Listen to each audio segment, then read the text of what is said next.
ada sebuah nama yang tidak pernah saya kenal.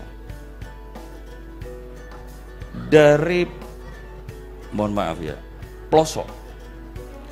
Dan bisa menulis dengan amat sangat istimewa seperti ini, saya kagum betul. Apresiasi saya itu untuk beliau itu, makanya saya lalu undang sini.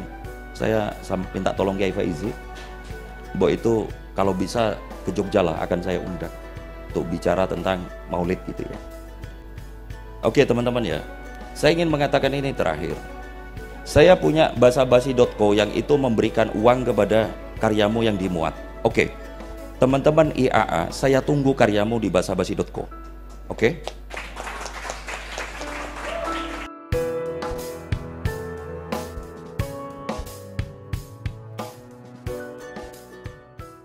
Baik teman-teman, saya mungkin pertama akan cerita tentang pengalaman personal saya dengan literasi, khususnya di lingkungan Anukoya. Orang yang pertama ngajari saya nulis itu Kiai Faizi. Dari Kiai Faizi saya baru tahu bahwa orang nulis itu kalau dikirim ke koran itu bisa dapat uang. Saya ketemu Kiai Faizi pertengahan tahun 1995 di Jogja. Waktu itu Kiai Faizi itu nulis puisi. Saya pribadi waktu dulu mondok di Jombang punya pengalaman cukup lama membaca buku-buku yang ada di perpus, yang kategorinya buku-buku novel lama ya, kayak Tenggelamnya Kapal Van der Wijk, Darahku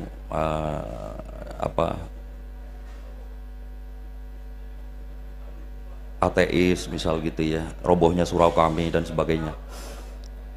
Kebetulan di pondok saya dulu itu ada perpus yang isinya itu sebagiannya tentang itu, dan saya suka membacanya.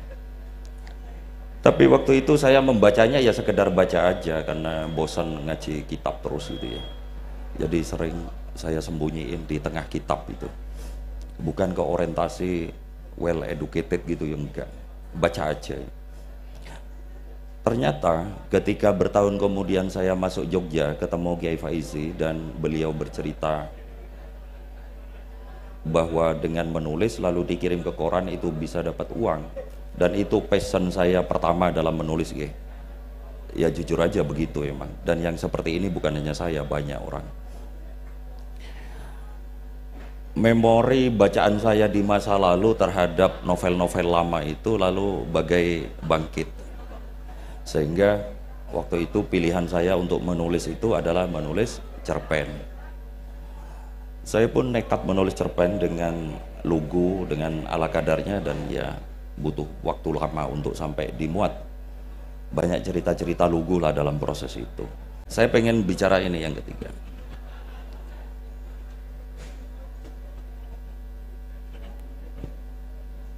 Apapun dan bagaimanapun Anda menerjemahkan, mendefinisikan tentang literasi, benang merahnya akan selalu sama. Mungkin nanti BJ ataupun Novel akan menyampaikan banyak tentang itu. Benang merahnya itu ialah untuk menjadikan diri Anda sosok yang well educated, sosok yang tercerahkan, sosok yang mengalami tahrir wa tanwir, mengalami pembebasan dan mengalami pencerahan. Itulah sumbangsi urgensi literasi bagi individu-individu.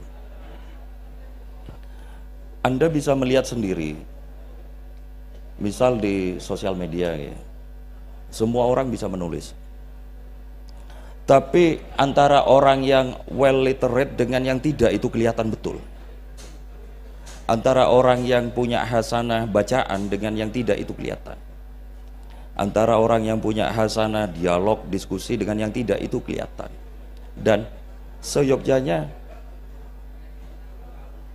teman-teman IAA yang pernah menempuh masa panjang di sebuah pesantren yang mapan secara literasi itu Itu ketika datang ke Jogja itu juga menjadi bagian yang lebih mantap lagi untuk menjadi insan-insan well literate itu tadi. Tentu ini akan berpulang kepada masing-masing panjenengan semua dalam membangun diri, mengembangkan diri, dan memiliki passion terhadap misalnya buku, terhadap diskusi, terhadap artikel-artikel dan sebagainya dan sebagainya. Saya kira panjenengan beruntung ya masuk ke Jogja. Yang di Jogja itu lebih-lebih punya jujukan, punya sandaran, punya rujukan, yang diantaranya bernama BJ sama Novel ini. Ini saya baru menyebut 2 nama gitu. Tentu ada begitu banyak nama lain yang well literate di sini itu. Nah, mengapa panjenengan tidak memanfaatkan mereka untuk melakukan akselerasi terhadap proses well educatednya panjenengan itu? Mestinya dilakukan. Di generasi saya dulu itu saya ngefan betul sama Seno Gumiraji Dharma. Komcer terbaiknya yang saya baca bolak-balik itu Saksi Mata. Tapi di masa saya dulu itu Seno Gumira di depan saya itu bagaikan ada di langit sana yang saya nggak tahu, bisa ketemu aja belum tentu. Anda hari ini berada di posisi ketika Anda ngefan sama seorang penulis misal, Anda itu sangat mudah untuk mengaksesnya semudah-mudahnya.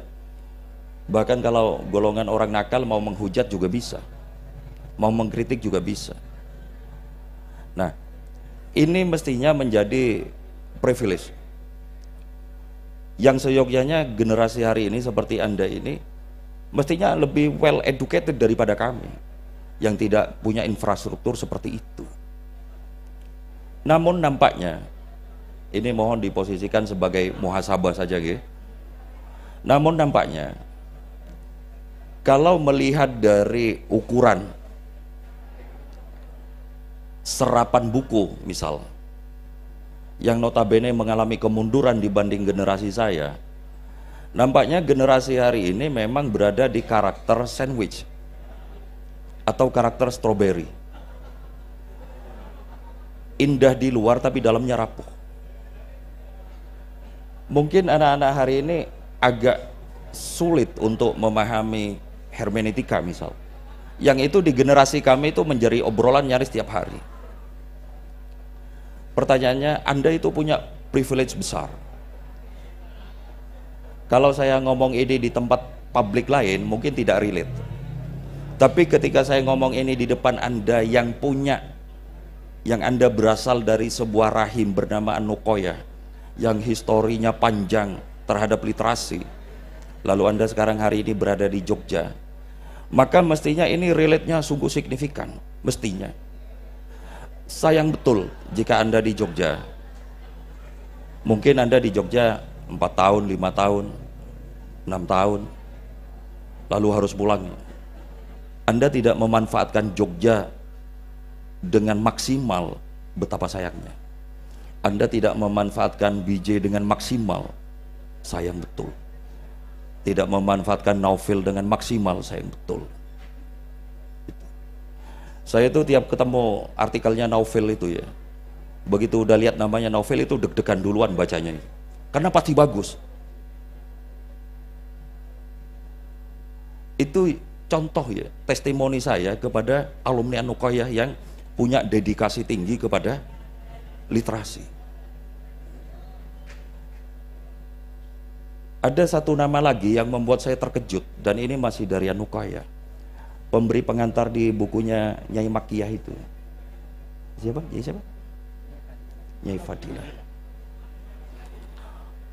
Dia memberi pengantar di bukunya Kiai Faizi yang tentang istrinya itu, yang kemarin diterbitin oleh Novel itu. Saya membaca pengantar itu dan saya kaget. Saya kaget, ini siapa ya? Saya terus terang nggak kenal nama itu. Ini siapa ya kok menulisnya itu hasanah literasinya itu luar biasa. Dia bisa menyebut Muhammad Iqbal. Terus yang kedua, dia bisa menyajikan tulisannya dengan elok dan indah. Ini pasti bukan orang kemarin sore menulis ini. Saya tanya sama Kiai Faizi, ini beneran dia yang nulis? Saya bilang itu, iya beneran. Siapa dia ya? Saking saya itu kagumnya sama sosok tersebut ya, dan itu anukaya ya. Insya Allah saya di bulan Maulid itu mau ngundang beliau ke Jogja. Saya sudah komunikasi banyak. Iya, luar biasa. Alhamdulillah beliau juga udah menyanggupi. Insya Allah tanggal 2 atau 3 Oktober nanti. Iya, sama Kiai Faizi juga. Saya takjub gitu loh. Non sewu nggih. Ada sebuah nama yang tidak pernah saya kenal. Dari, mohon maaf ya, pelosok. Dan bisa menulis dengan amat sangat istimewa seperti ini, saya kagum betul. Apresiasi saya itu untuk beliau itu, makanya saya lalu undang ke sini. Saya minta tolong Kiai Faizi, bahwa itu kalau bisa ke Jogja lah akan saya undang untuk bicara tentang Maulid gitu ya. Itu. Bayangin teman-teman, ada sosok seperti itu. Saya nggak tahu banyak tentang beliau ya.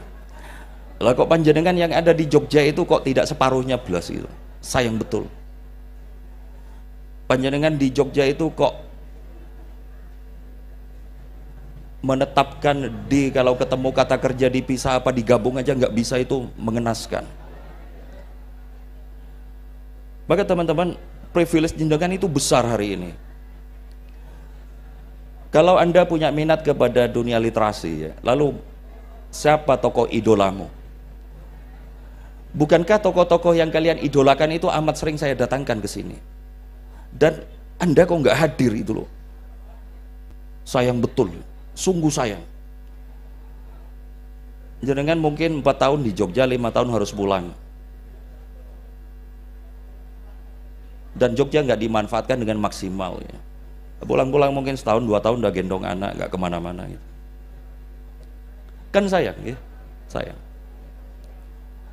Jadi motivasi besar saya buat panjenengan begini, satu, panjenengan ini kemon sadar.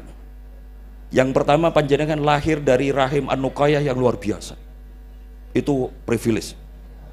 Yang kedua, panjenengan berada di Jogja yang memberikan segalanya kalau Anda mau. One stop living betul Jogja itu. Coba jenengan teman-teman yang mungkin ke basa-basi ya, kafe ya. Ada nggak di antara panjenengan yang menyentuh buku di sana? Kalau jenengan mau, itu jenengan di sini setahun itu cerdas. Udah bisa ngomong Muhammad Iqbal, ngomong Rikor, ngomong siapa gitu.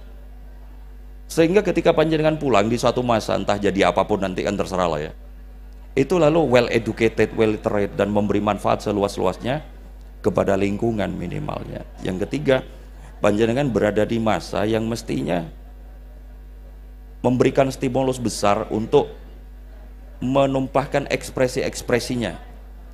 Website seperti IA ini hanya satu dari begitu banyak website yang tersedia dan memberikan apresiasi kepada Anda. Saya punya basabasi.co. Oke. Panjenengan benar ketika tadi mengatakan bahwa itu ya hikmah saya aja kepada literasi. Oke teman-teman ya, saya ingin mengatakan ini terakhir. Saya punya basabasi.co yang itu memberikan uang kepada karyamu yang dimuat. Oke, teman-teman IAA, saya tunggu karyamu di basabasi.co. Oke? Saya kira itu dulu yang bisa saya sampaikan, kurang lebihnya mohon maaf. Assalamualaikum warahmatullahi wabarakatuh.